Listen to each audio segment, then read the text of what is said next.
Le carnaval vert de Brazza aura lieu du 5 au 12 juin 2021 à Brazzaville, à l'occasion de la Semaine de l'Environnement. L'événement est une initiative de l'artiste comédien, plasticien et marionnettiste burkinabé Zuber Haïdara, installé au Congo, et le collectif Balabal Art. C'est une déambulation de marionnettes géantes, de danseurs et de percussionnistes dans les rues de Brazzaville, une performance pluridisciplinaire qui utilise l'art de rue comme moyen de communication. Le projet a pour vocation de défendre les valeurs liées à la préservation de l'environnement. Il vise à sensibiliser la population à la protection de la nature et de l'environnement. L'événement sera organisé par l'Institut français du Congo et l'Union européenne en partenariat avec le ministère congolais en charge de l'environnement.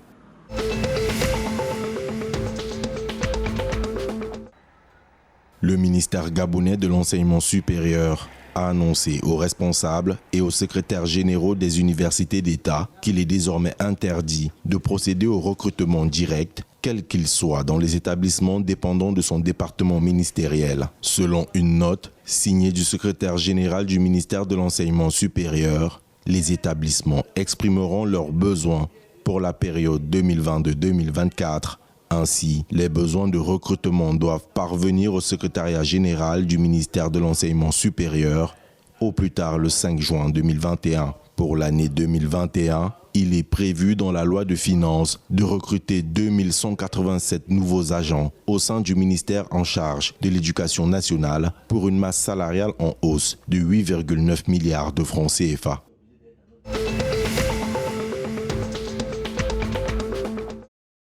Au Cameroun, le ministre camerounais de la fonction publique et de la réforme administrative, Joseph Lé, a annoncé le 21 mai la révocation et le licenciement d'office d'une première vague de 493 fonctionnaires et agents publics relevant du Code du travail. Ces révocations et autres licenciements font suite à la phase contentieuse de l'opération de comptage physique des personnels de l'État initiée en 2018 et qui vise à assainir le fichier solde de l'État. À la faveur du comptage physique des personnels de l'État, qui a permis de débusquer plus de 10 000 agents fictifs, l'État du Cameroun a réalisé des économies de 40 milliards de francs CFA sur la masse salariale des agents publics en 2020. Ce chiffre a été révélé par le Premier ministre Joseph John Gouté lors de la présentation du programme économique, financier, social et culturel du gouvernement pour l'année 2021.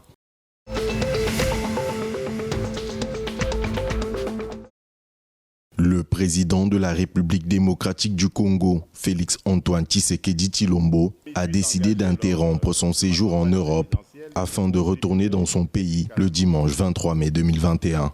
Selon une annonce de la présidence sur les réseaux sociaux, le chef de l'État entend superviser la coordination des secours aux populations des zones menacées par cette éruption volcanique de Goma.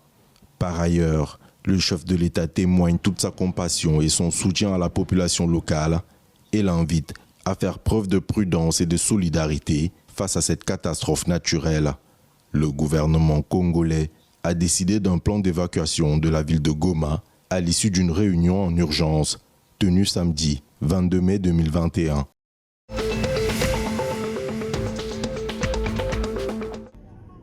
Les États membres de la Commission du bassin du lac Tchad se sont réunis ce 25 mai 2021 à Abuja, au Nigeria. En plus des chefs d'État et de gouvernement du Cameroun, du Nigeria, de la République centrafricaine, du Niger et du Tchad, la réunion de haut niveau sera exceptionnellement élargie aux organisations sous-régionales telles que la CEDEAO, la Communauté économique des États de l'Afrique de l'Ouest, et la CEAC, la Communauté économique des États de l'Afrique centrale, ainsi que la France, la Grande-Bretagne et les États-Unis. Le principal point à l'ordre du jour de cette rencontre, dans la capitale fédérale du Nigeria, a porté sur les conséquences du décès le 20 avril 2021 du chef de l'État tchadien, le maréchal Idriss Déby Itno, sur la sécurité dans les pays du bassin du lac Tchad et même dans le Sahel.